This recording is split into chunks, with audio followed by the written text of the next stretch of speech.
Halo guys, selamat datang di channel YouTube Feril Bima Sakti. Jangan lupa ya, klik subscribe, terus klik tombol lonceng juga. Thank you. Ngobras, ngobrol apa saja. Ngobrol yuk.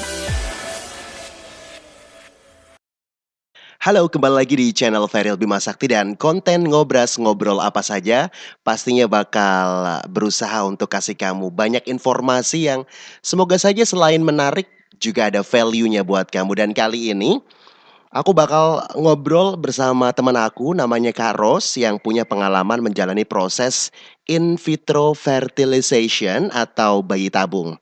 Buat pasangan-pasangan yang mungkin masih menunggu kehadiran buah hati, semoga ini bisa jadi referensi buat kamu dan juga ada informasi yang bisa kamu dapat. Sekarang aku bakal ngobrol dengan Kak Ros dan saat ini sudah terhubung dengan Kak Ros. Sekarang kita bakal tanya dulu kabarnya.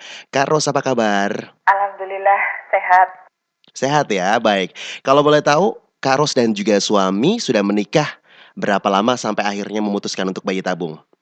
Kami menikah itu kurang lebih 5 tahun. Di Mhm. masa 5 tahun itu tentu saja kami sudah berusaha untuk berobat ke sana sini. Yang namanya berumah tangga pasti yang diinginkan adalah keturunan. Betul. Nah, kami pun begitu. Di awal tahun pernikahan kami anggap saja masih, kalau kata orang tua kan, momong awak. Ya. Nah, kami ya seperti itu dulu.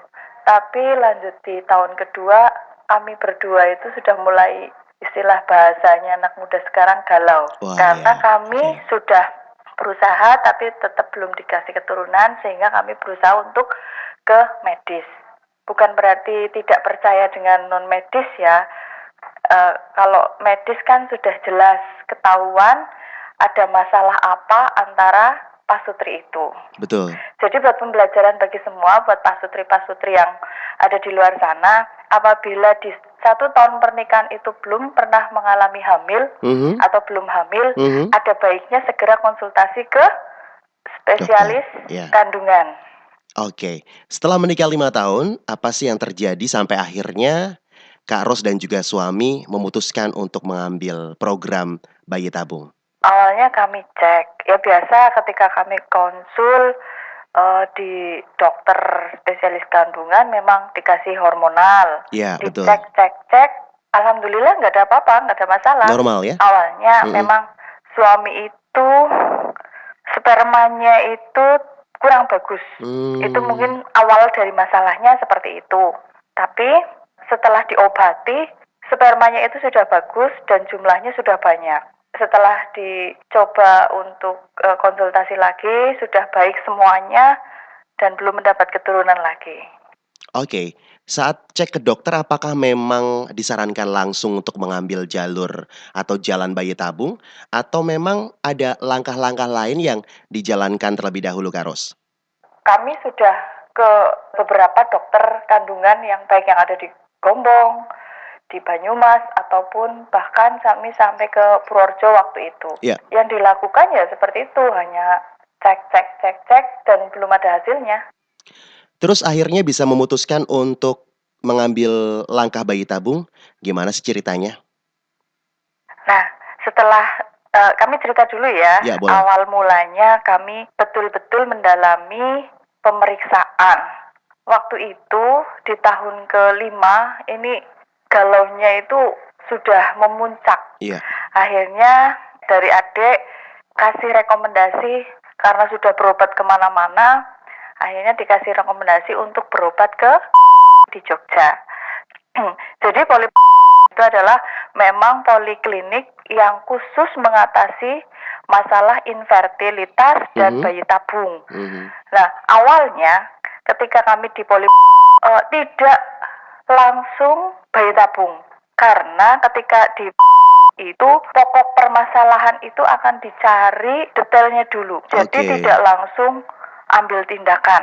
Nah, dicek hormonalnya bagaimana, suami spermanya bagaimana, baru setelah ketahuan diadakan tindakan. Nah, tindakannya itu apa? Tindakannya awalnya memang kami setelah cek dilakukan senggama terencana. Nah, senggama terencana itu sudah dilakukan, tapi ternyata belum berhasil.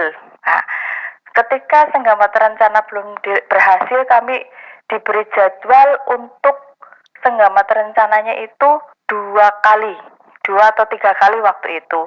Dalam artian maksudnya bulan pertama belum berhasil, lanjut bulan kedua belum berhasil, bulan ketiga. Nah, ketika di bulan ketiga ini belum berhasil juga, dokter itu kemudian menyarankan untuk melakukan inseminasi. Inseminasi di sini, waktu itu dokter menerangkan kalau inseminasi itu nanti ada 3 tahapan. Iya.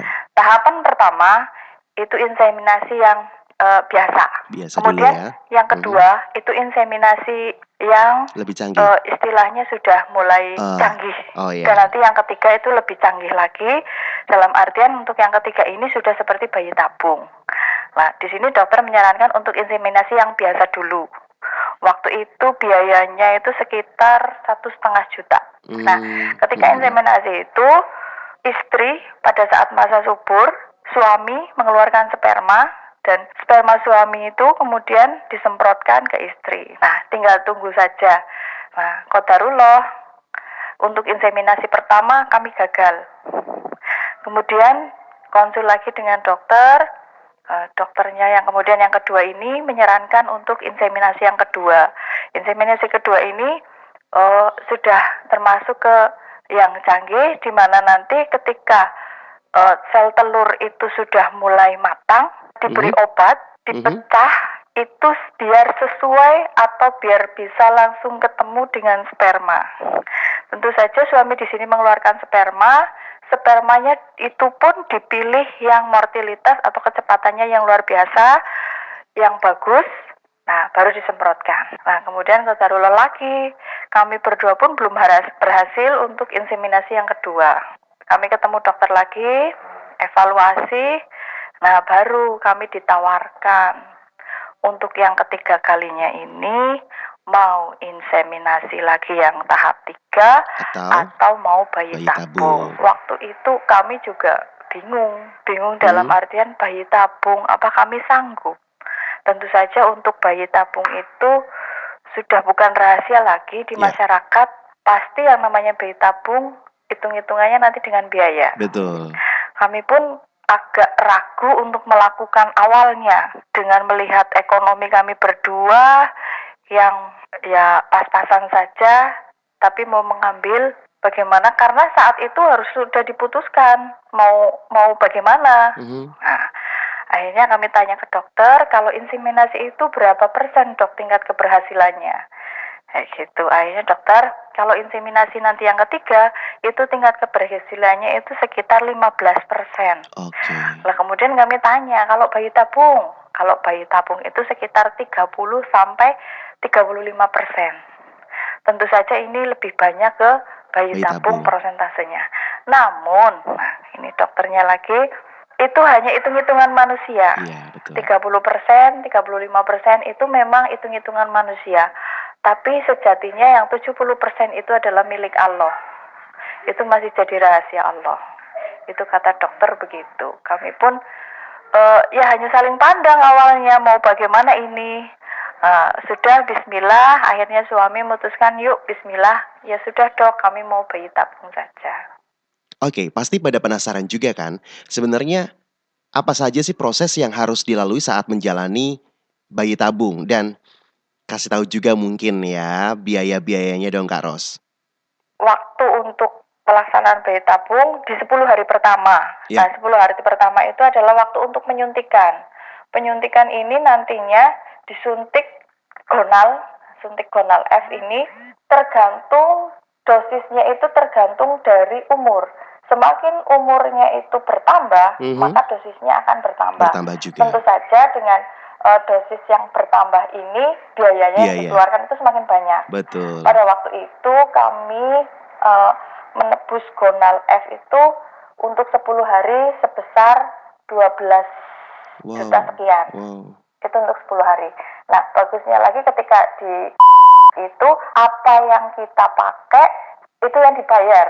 Kalau toh dalam waktu tidak 10 hari itu sudah mencukupi, maka itu obat sudah di stop.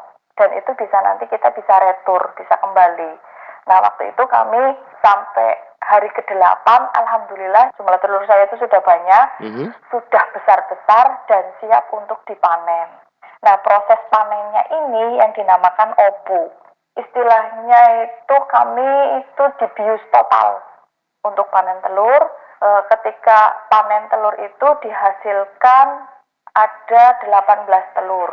Nah, dari 18 telur itu ketika sang istri diambil telurnya opu, suami itu mengeluarkan sperma. Spermanya nanti dipilih yang bagus-bagus, dikeluarkan, kemudian diketemukanlah di sebuah wadah. Nah, itulah nantinya yang akan menjadikan nama bayi tabung. Nah, kemudian setelah proses itu selesai, ketemu proses pembuahan itu, ketemu, kami berhasil mendapatkan 10 calon embrio.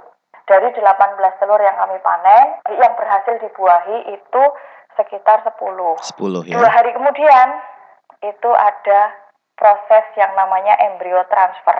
Calon embrio yang sudah berkembang, itu embrio yang telah terbentuk itu dimasukkan ke dalam rahim.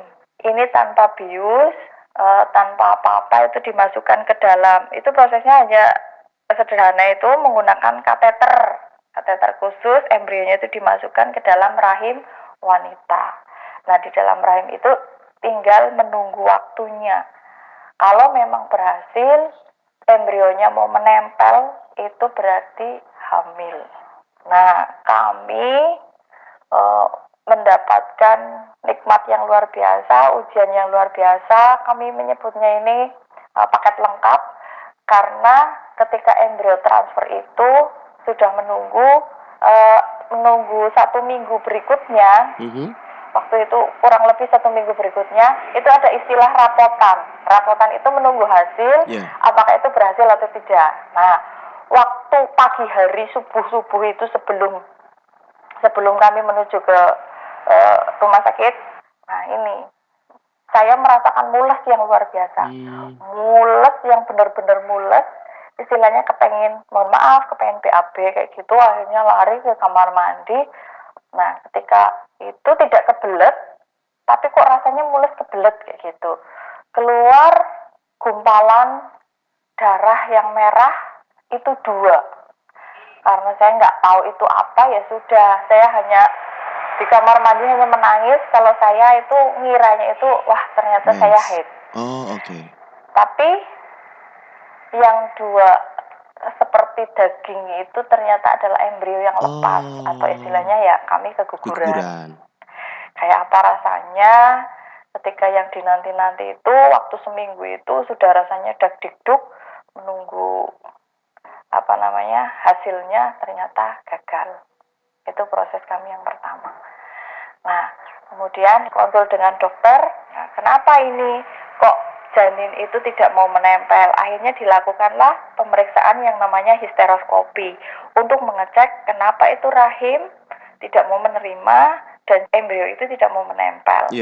Begitu akhirnya 1 bulan kemudian kata dokter dilakukanlah pemeriksaan histeroskopi. Waktu itu biayanya sekitar 5 juta histeroskopi.